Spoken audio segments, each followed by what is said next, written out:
these doors aren't going to cut it. So what I've done is I've mapped out my plan for some trim work. So this will modernize the doors. Having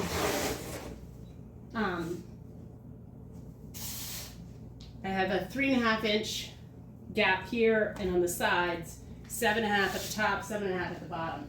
I'll measure the 7.5 at the top and bottom with my measuring tape, but I'm using these 3.5 inch trim pieces, right? They're just left over from when I trimmed out my doors. And if I use them almost like a jig, it helps as I'm building out my boxes. Now, for every door, the top framing is 34 inches tall and the bottom is 24.5. Okay, so once I have the jig set up, I can measure across from inside to inside to find out how wide I need my cross piece. Now, typically for the large doors, it's been 23 inches, but I just have to double check. My 24.5 inch pieces are here. These are all my 23s. I went ahead and cut them all at the same time so you get the same size. And then I keep a template of each of them over by my saw. So I have a master of the 34, the 24.5, the 23. Because those are the most common ones. Now on my closet doors, they're smaller, so then I have to measure them for that.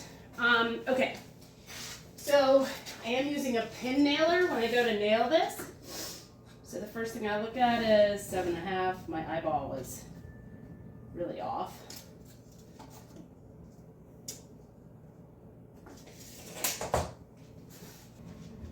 So I feel like I have it set. So now I check one more time. Oh, and I moved it apparently.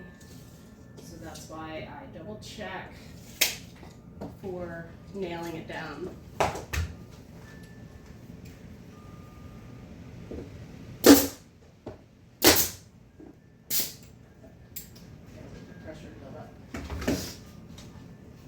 Now once I do that, most of these, this is about 6 inches, but I really base it on once I have the 2 squares set. I got to increase pressure on that pin nailer before I can get more pins out, or maybe I'm low on pins.